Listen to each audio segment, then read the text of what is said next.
Olá! Hoje eu estou gravando este vídeo não para dar uma resposta a questionamentos de internauta, mas para falar de um assunto e de uma situação real e concreta e que está muito em pauta nas questões hoje, que é a questão do bullying. Muito se fala de bullying, muito... E hoje aconteceu uma situação na escola que me despertou a reflexão para este tema que eu acredito ser tão pertinente nos dias de hoje. Aconteceu de um rapaz procurar a direção da escola hoje, dizendo que estava sofrendo bullying pelo fato dele ser homossexual.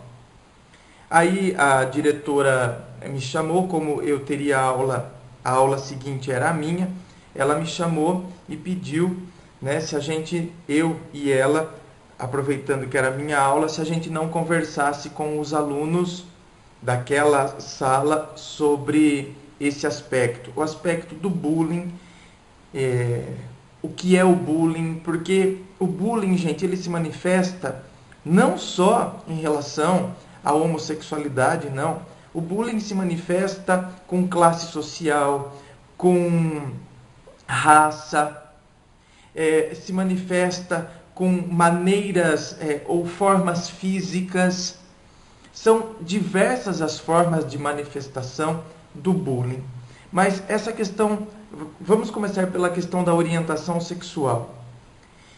E eu comecei dizendo àquela sala, juntamente com a diretora, aliás, louvável a atitude da diretora, louvável a atitude dela de trabalhar essa questão de lidar com isso de uma forma muito consciente, querendo despertar a consciência nos adolescentes e nos jovens, querendo despertar a consciência pelo respeito, independente da sua cor, da sua classe social ou da sua orientação sexual, da sua raça, da sua forma física, o respeito na base das relações humanas. Louvável a preocupação e a atitude da diretora frente a isso. E aí nós conversávamos com os alunos. E eu dizia, quando eu trabalhava no sítio, lá meu pai tem um sítio, e eu trabalhava com ele, ajudava, e tinha uma granja, e a gente via, e acontecia casos de, por exemplo, o pintinho, quando ele começa a se desenvolver, a peninha dele, a pena dele vai ficando amarelinha, né? Vai ficar, é amarelinha, melhor dizendo. E quando ele vai desenvolvendo a asinha, acontece casos raros de que a asa fica marrom. Aquela asinha dele fica marrom. E aí ele começa a se tornar diferente diante daquela granja que está toda amarela e vai começando a ficar branca. A pena dos frangos vão ficando, né, dos pintinhos que estão se transformando em frango, que estão se tornando frango, vai ficando branca. E a dele é marrom. E aí ele começa a ser atacado. A granja inteira começa a bicar. E aí o sangue mistura ao marrom das suas penas. E se a gente não separa, eles bicam até a morte. Levam ele à morte. Por que eu estou falando desse exemplo? Porque nós, gente, nós não somos animais. Nós temos a razão, nós temos a racionalidade. Meu Deus do céu, você já imaginou se a gente voltar aos primórdios da humanidade em que se escravizava um negro pela cor da sua pele? Em que a mulher, só pelo fato de ser mulher, não pode votar? Não pode escolher o seu próprio companheiro? Agora a gente quer matar as pessoas, a gente quer agredir as pessoas verbalmente ou até fisicamente, só porque ela tem uma orientação sexual diferente da nossa. Veja bem, parece que nós estamos regredindo ao invés de progredir. Nós temos que progredir nessas questões, nas questões humanas, nas questões relativas ao ser humano que somos nós. Primeiro, a gente, nessa questão voltada à orientação sexual, que foi o foco hoje, que apareceu, né, na escola, a questão da orientação sexual. Quando a gente fala opção sexual, eu respeito a opção sexual de cada um. Primeiro que já está errado, começou errado. Porque quando a gente diz opção sexual, pressupõe que a pessoa pôde escolher. E se ela pôde escolher, então aí você abre margem para que ela apanhe na rua, para que ela apanhe em casa, para que ela seja expulsa, porque ela escolheu esse caminho, como dizem por aí, o caminho da sem-vergonhice, uma boa surra resolve. Então, sabe, o próprio termo já traz determinadas implicações que a gente precisa perceber e refletir sobre elas. Dizer opção sexual traz implicações muito negativas. Por isso que hoje não se diz mais opção sexual, porque ninguém opta por isso. Você nasce com a sua orientação sexual. Orientação sexual. Aí tem gente que vai dizer, mas Deus criou homem e mulher. Sim! Se você é adepto da teoria criacionista, da criação de homem e mulher a partir das mãos divinas, ótimo. De fato, Deus criou homem e mulher? Ótimo. Só que dentro dos gêneros existem as orientações sexuais. Dentro do gênero masculino tem a orientação sexual heterossexual, homossexual, bissexual. Dentro do gênero feminino tem a orientação sexual heterossexual, a homossexual e a bissexual. É assim que a gente tem que entender. De fato, existem dois gêneros apenas, masculino e feminino. Homem e mulher. Mas dentro do gênero masculino e feminino, há as orientações sexuais. E elas são múltiplas e diversas, assim como nós somos múltiplos e diversos nas nossas características. Dentro dessa questão também da orientação sexual, a gente tem que tomar muito cuidado, porque tem gente que fala, como eu já ouvi um líder religioso aí, famoso, esse líder religioso, dizendo que todo homossexual foi abusado na infância. Eu acredito que ele não pode pegar casos esporádicos, situações, e generalizar. Ele não pode fazer isso porque ele está agredindo, está ofendendo pais maravilhosos, famílias maravilhosas que têm filhos homossexuais e que nunca foram abusados na infância de forma alguma. Ele está ofendendo essas famílias, já que ele preza tanto pela família, já que um líder religioso deveria prezar pela família. Ele está ofendendo uma família ao dizer que aquele filho foi abusado sexualmente, por isso que se tornou homossexual, ou seja, porque ele tem um trauma. Sem contar que não tem lógica dizer que o abuso sexual na infância causou a homossexualidade. Tendo em vista que se alguém na nossa infância nos jogou numa piscina e a gente não sabia nadar e isso nos traumatizou, a gente repele a água, a gente tem medo de água. Precisamos fazer uma terapia para abolir o medo da água. Conheço muitos casos de motoristas que sofreram acidentes automobilísticos, sofreram acidentes de carro e ficaram traumatizados por dirigir. Ele rechaça, ele repele a direção.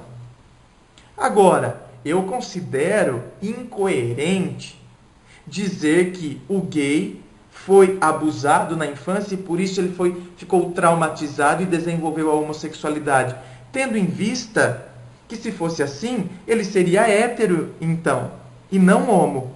Porque o homo, ele deseja o mesmo sexo. Ou seja, se ele foi abusado na infância por um homem, ele deveria repelir o homem e não desejar o homem. Ele teria que repelir aquela situação que ele se considerou abusado. Ele tem que repelir aquilo e não desejar ter relação sexual com o mesmo homem. Ele deveria repelir, se é essa teoria desse né, dessa pessoa aí estivesse correta. Tem que seguir esse ritmo lógico. Outra questão complicada dentro das religiões é dizer: nós amamos o homossexual, mas odiamos a prática homossexual. Nós amamos você, viu? Você que é homossexual, nós amamos você, mas nós odiamos a sua prática. Não tem como você, desvincular o homossexual da prática homossexual. Tem que parar com isso. Como você vai desvincular o homossexual da prática homossexual?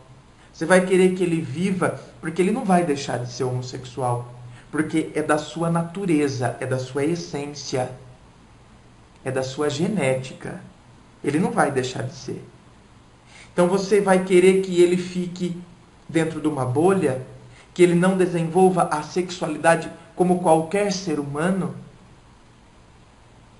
porque isso o torna um monstro. Isso faz com que você o odeie. Você odeia a prática dele. Aliás, essa frase contraditória, amar o homossexual, mas odiar a sua prática, foi desenvolvida justamente porque é feio, né?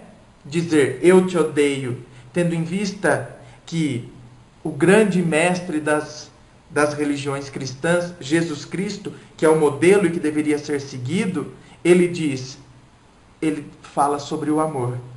Então fica feio para uma igreja dizer eu odeio, quando o seu mestre e aquele que deveria originar todos os seus discursos, ele diz eu amo. Ele diz a prática e ensina a prática do amor. Fica complicado? Então por isso que eles acharam esse termo falacioso de dizer eu amo o homossexual, mas eu odeio a sua prática. Complicado, não é? Assim como há pessoas também que acham que o homossexual vai influenciar outra pessoa a ser homossexual. Ninguém influencia um comportamento genético, não é? Eu conviver com uma pessoa que tem olhos azuis, ela não me influencia a ter olhos azuis. Eu conviver com uma pessoa loira não me influencia a ser loiro.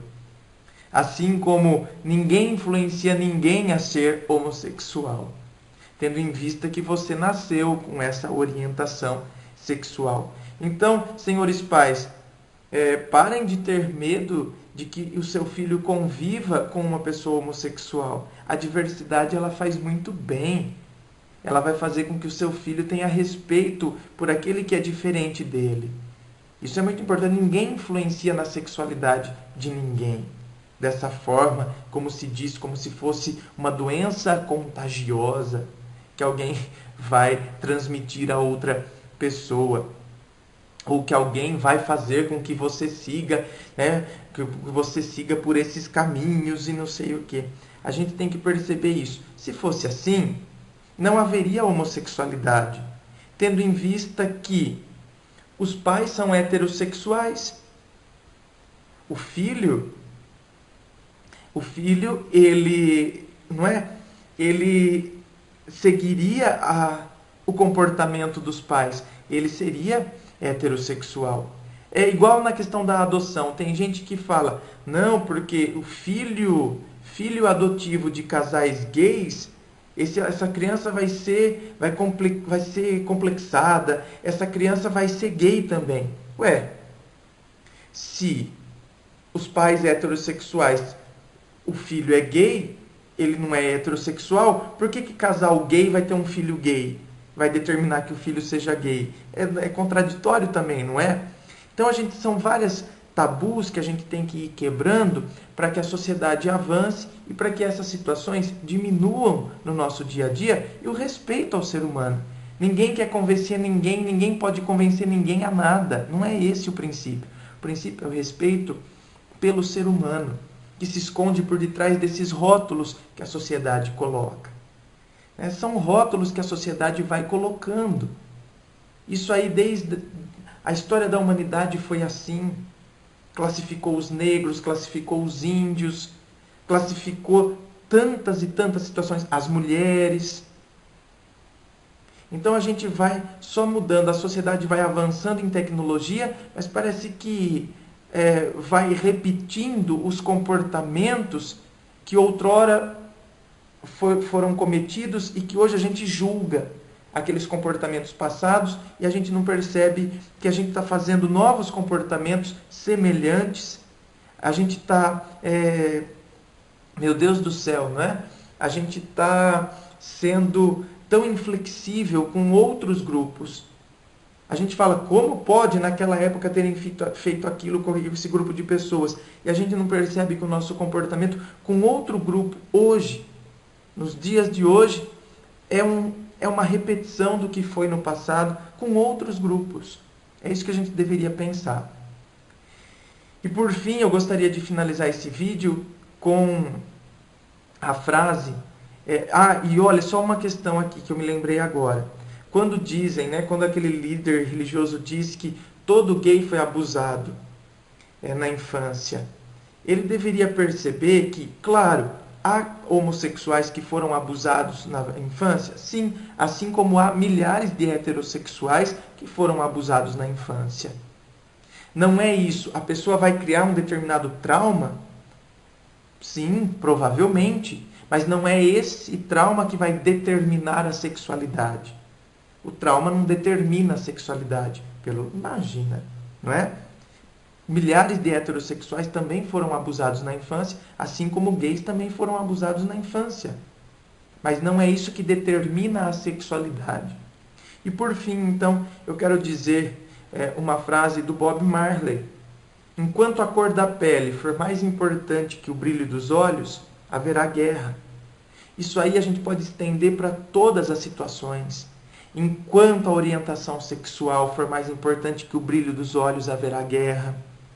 Enquanto a classe social for mais importante que o brilho dos olhos, a gente classificar as pessoas como pobres, então eu não tenho amizade com elas. A gente julgar só porque a pessoa tem o cabelo, determina-se como cabelo ruim, cabelo bom, magro, gordo, alto, baixo, orelhudo. Enquanto todas essas coisas forem mais importantes que o brilho dos olhos, continuará havendo bullying, continuará havendo guerra. E um outro aspecto, para mim, quem pratica o bullying é, na verdade, uma pessoa que tem um sério problema de autoestima.